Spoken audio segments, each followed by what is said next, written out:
Well, hello, I'm Janet Morana, the Executive Director of Priests for Life. Welcome to our program. Well, brothers and sisters, it's about a week away.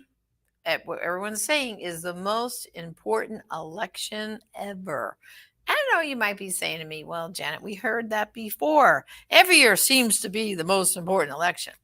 But right now, I would have to say this is the most important because the country is either going to go in one direction or the other.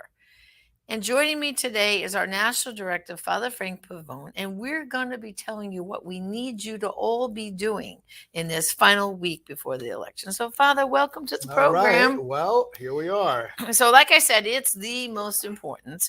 As we know, June 24th is the day that will come down in memory when we had the overturning of Roe, which, a lot of people kind of applauded and kind of thought job done, but no, job's not done. All as the justices did was hand it back to the people and their elective representatives, both at the state and Congress, right, at the federal level. Well, at every level, even the local level. Even the local level, exactly. And so now here we are faced with which direction is your state going in? Which direction is our country going to go in to be more pro-life or more pro-abortion? As we know, there are a number of states have already, made abortion till birth in their states, like California and New York and Vermont, New Jersey, Vermont. I don't know if I left anyone out, but there's quite a few. And there's more that they would like to try to do that with. And that's in a minute. I'm going to ask you to talk a little bit more about the amendments because that's another thing we have to worry about. We have to worry about two things, brothers and sisters. We have to worry about who we're electing, but then in some states there's ballot initiatives and amendments that also could be life or death for the unborn and their mothers and fathers, right, Father? Yeah, exactly.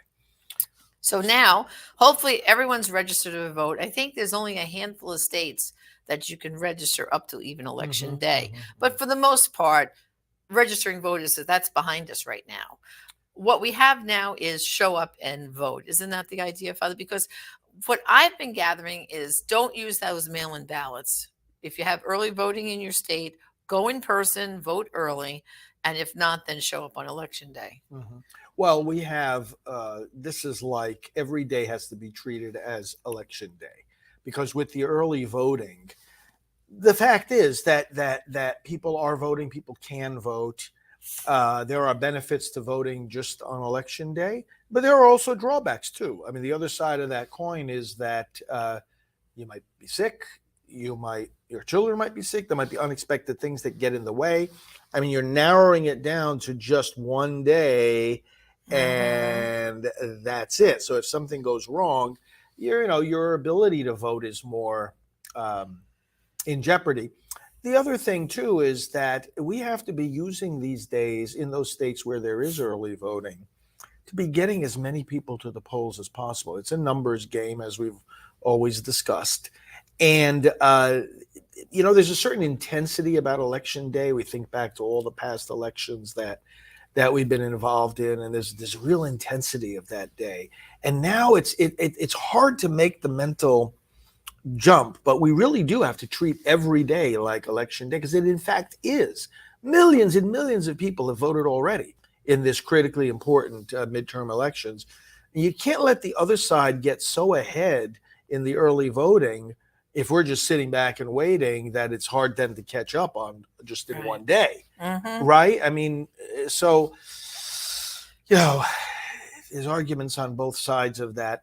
Should we use early voting question? But you should certainly be using it, whatever your personal preference is, to be getting others reminded, those in your circle of influence, reminding them to vote and getting them out to vote. On the issue of abortion, which of course is our focus, like you're saying, this election, more than even the ones in the past, will determine what direction your state goes and the country in terms of protecting the unborn, because now the courts have said we're not going to interfere if you want to protect the unborn. Go ahead and protect them. Right. So that makes it all the more important. The other side, of course, has been trying to scare everybody. Oh, you're not going to be able to get emergency medical equipment, a treatment. That's nonsense. No, that's simply not totally true. false. Simply not true. But the question is, are we going to choose the extremism of the Democrats? Now, one of the things I've been noticing in terms of their extremism, one question that's been getting asked of the candidates, even the president, even though he's not on the ballot, Biden was asked this question too. And it's a question we've always recommended that people ask. Are there any circumstances in which you would limit abortion? Are there any limits you would place on abortion? They're finally getting asked that question. And of course, the Democrats can't answer. They can't identify any limits they would place. Well, because they don't want to place limits. No. Because Planned Parenthood, who puts money into their coffers for the election and donates huge amounts to Democratic pro-abortion candidates, insists on abortion, abortion, abortion. So they're afraid to lose the support of their constituents who are giving them all this money by saying, well, maybe in cases, I just had a great discussion the other day, last week on our program, because October was ending Down Syndrome Awareness Month, right? And Down syndrome babies in our country, depending on what survey you look at, between 60 to 85% of those babies are aborted. And did you know that Senator Daines tried to get a bill, out of committee under the Democrats who have control right now, or those in the Senate? The bill was simply saying if a baby was diagnosed, unborn child, with Down syndrome, you could not abort them for that reason. Do you know they couldn't even get support for that? Mm-hmm. So it just shows you, like you just said, they will never, ever say or allow any limits put on abortion for any reason. No, that's right. Yeah, because to me, that's prejudice. That's prejudice against Down syndrome babies, And this extremism to allow abortion for any reason at any time is being embodied in several proposals that some states want to try to put into their constitution. I shouldn't say the state wants to, but the pro-abortion forces in that state have brought to the voters that question. California, it's called Proposition 1, and that is, again, a pro-abortion amendment to the Constitution. There is a right to abortion in the Constitution. In California, Prop 1, the pro-life vote is no. Right. Proposal 3 in Michigan. Right, Prop 3. Mm-hmm. And then there's one in Vermont, Proposal 5 in Vermont. All of them essentially the same thing. More abortion, right into the Constitution. The idea, remember, of putting it in the Constitution is that then controls what laws they can and can't pass in the future, because you can't pass a law contrary to the Constitution. So that's what they're trying to do, is settle it for the future. It's like, why can't we settle it for ourselves in the present? Well, and the sad thing about Father is in Michigan is they already have some good pro-life laws on the books already in Michigan. So if they succeed with this Prop 3, it will wipe out those good pro-life laws. Well, if they get challenged, they could be challenged on the basis that they conflict with the state constitution. Right. Now, there's a good constitutional provision on the ballot in Kentucky. That's called Amendment 2, and that's to say that the Constitution of Kentucky does not provide for abortion or the duty to fund it. That's a good proposal. You want to vote yes on that. Okay, so now we have the no votes to review for class. No votes. No votes are California, Michigan, and Vermont. Right. Vote no. And in Kentucky, pro-life vote is yes, not to be confused. And then, of course, if you're looking for what candidates, this election is not, I think it's about the easiest fight we've ever had before. The Democrats are all pro-abortion, so that's a no vote. It's just right down the line. And on so many other issues, the division has never been more stark or consequential. Consequential for our country. Parents are fed up about the indoctrination of their children. That is big this year, affecting races right down to the school board level. And here's what's going to happen. That's going to bring out voters who then they'll be voting up the ticket as well and saying, oh, okay, maybe they didn't vote before, but now the school board issue brought them out. When it comes to your children, you're going to take action. Right. So this is everyone, or like these ballot initiatives that we're talking about. See, we're always urging people, get others out to vote. Now, it doesn't really matter what reason you get them out to vote. If you get them out to vote, some of them are going to come out to vote because of the school board issue, what they found out about what's in the curriculum in the school. Others are going to come out because of one of these ballot initiatives Again, maybe it gave them more motivation to vote than they would have had otherwise. And then, meanwhile, all the other candidates are right in front of them on the ballot. Right. And this is a reminder, too, to look at your ballot, Right. right? And we have a great Look at your resource for ballot. that too. Yeah. They can go to ivoterguide.com. Yes. Again, ivoterguide.com. You just click on your state and it literally shows you Republican and Democrat on a whole host of issues where they stand. And I mean, it's really clear who's the pro-life candidate and who isn't. And it also shows those other issues that are important to us, like religious I was freedom. just looking and at others. our Florida ballot here, the ballot I'm going to fill out for election day, on election day. I didn't know there were all those questions. There's several different ballot initiatives there. Right. Some constitutional amendments for the state constitution. I mean, you have to read and study these a little bit, right, to realize what the right answer is, or what your preference is. You can't just be looking at it for the first time when you're there in the voting booth. No, you really have to go online and look at your ballot. Or the judges, for example, there were like, I don't know, 8 different judges. Should this judge be, retained? And it's like, unless I looked ahead of time and I saw the endorsements, for example, of our friends at the Florida Policy Council, right? Pro-life, pro-family group. And they had very clearly same names, yes or no, as far as their endorsement. And I think along the lines that they do. But if I hadn't paused, looked up the ballot, and then checked on that with that voter guide, there would be no way I could tell, just because it doesn't say on the ballot which way they lean. No. It doesn't say. Now, for certain candidates for office, you'll see on the ballot it'll be in the Republican or the Democrat column, but not with these judges. No. So it's like, oh my goodness, the importance of doing your homework cannot be overstated. Well, what I do, Father, is I print out the ballot. You can do that online. I get out a print out and I use it as like a little cheat sheet. Yeah. And I fill it out ahead of time. That's at right. Home. That's right. And I do, like you said, with the judges, I look them up. Yeah. And I look up Family Policy Council. Or I'll look up the local Republican club to see which ones they're endorsing and so on. And sometimes I'll go to the judge's own websites because all these candidates, even the judge, they have websites. And if you look on their websites, that can be very telling too, because a lot of them put down the things they're for. Like some will say, I support critical race theory. Wrong answer. I'm not going to vote for you. Right. Things like that. So when you see all those little buzzwords on their website, you can tell if they're the kind of candidate you want or not. And what I do is I literally circle them all. That's right. Ahead of time, I put all the propositions, all the other things. If I don't know what it stands for, I research it or I ask people, and I go in with my little cheat sheet. You're allowed. I bring it in. That's right. You're allowed to bring that. You are allowed to bring it in, and I bring it in, and I line it up with the actual one I'm filling out, and I have all my answers already figured out. And take your time in the voting booth. Don't rush. No one has a stopwatch on you saying to get out in a certain amount of minutes or something. No. Because, I mean, if you end up, making a mistake and putting, voting for 2 people in the same in the same race, your vote doesn't count, right? Because then nobody can tell which one you intended if you hit them both. And just proofread your ballot. Because if you make a mistake, just come on out, talk to the voter. That's why those people are there.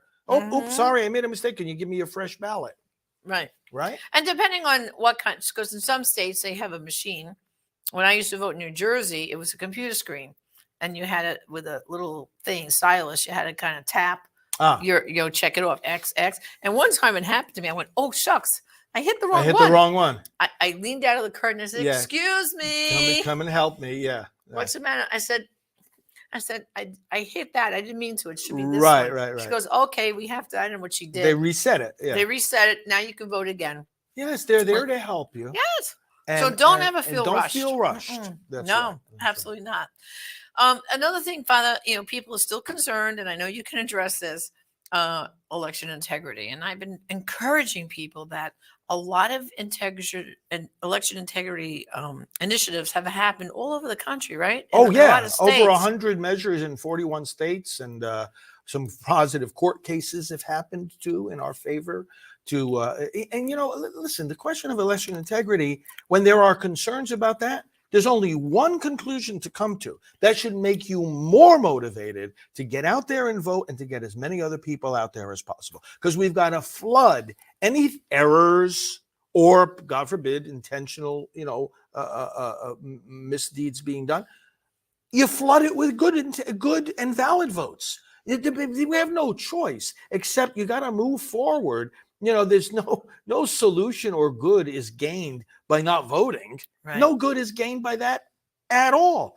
You go in there, we've got to turn out in such massive numbers, okay, that we make it impossible for any kind of lack of election integrity to have an effect. We got to overwhelm it. And finally, they should be contacting the Republican Party in their county and volunteer to be a poll watcher.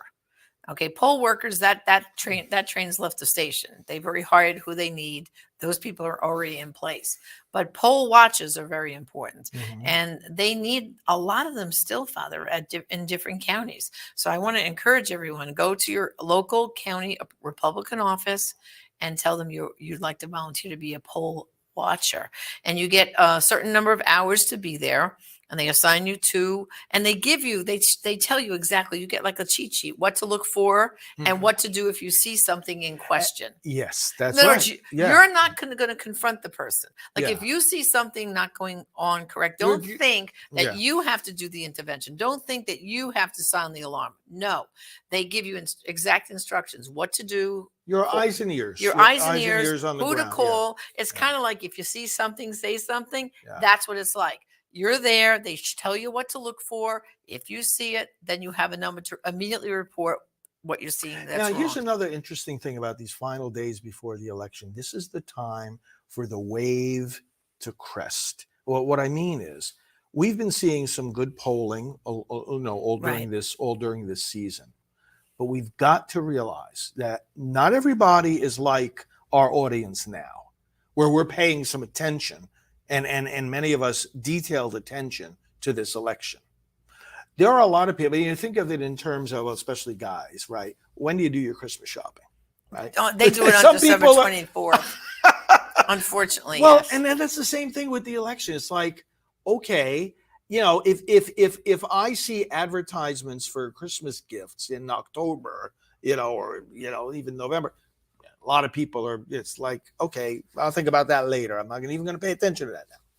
Then come Christmas Eve, now I better pay attention. So whatever little tidbit I can be given on that day, is going to influence me. Okay, but it's going to go according to what the trend is. If we've been seeing positive trends that people want law and order, a good economy, they're frustrated with the economy, they want safe borders. They want safe communities. They want, religious freedom, pro-life. They don't want all this excessive abortion. So all the wave has been in the direction of the kind of candidates we support, right? Well, what that means is when all those people who haven't been paying attention to the election up to now start paying attention, it's going to tend in that direction too. So in other words, the wave can have that crescendo right at the end that makes the victories for us bigger than we even anticipated. Well, I hope so, Father. This is the dynamic. What I'm saying is that people have to realize now's the time. Talk to your neighbors, talk to your friends, talk to the people in your prayer group, in your pro-life group, in your, whatever group, and say, hey, everybody's ready to vote, right? You've all seen your ballots, did you, right? If there's early voting, you say, did you vote yet? Did you vote yet? Yes. I mean, especially for people who go to daily mass, they should be asking that question every morning at Well, daily now mass. those who are, listen, the pastors that might be watching, right? Oh boy. You better be preaching about speak up now, or forever remind hold your peace. People. It's voting time. Yeah, this Sunday and next, this Sunday has got to be like shouted from the rooftops, of course, because that's it. There will be no tomorrow. You better speak about it this Sunday and tell your people to go and vote. Yes, and vote pro-life. You see, when a pastor tells people to vote, or anybody who has a ministry. Right. They might feel like, oh, well, the talking about the elections doesn't belong in this ministry. Well, hold on a second. Give to Caesar what belongs to Caesar. What did Jesus mean about that? be a good citizen, take part in the process. It's not so much political as pastoral. And the reason I say that, what I mean is a pastor, a church, and anybody that works in the church in a ministry is trying to help the people of God to make a change in the world according to what God wants. Jesus said, make disciples of all the nations, teach them to carry out everything I've commanded you, right? So if you're equipping the people to follow Jesus' command, is that political or is that pastoral? Right? It's pastoral activity. Because a lot of the people don't want to do this because they say, oh, well, this is religion. This is not politics. No, it's religion too.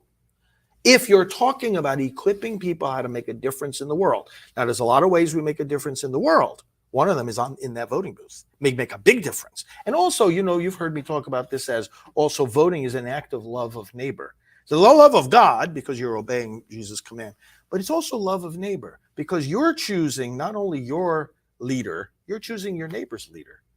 You're choosing your neighbor's lawmaker. You're choosing the judges. We talked about voting in the judges, right? Think of it this way.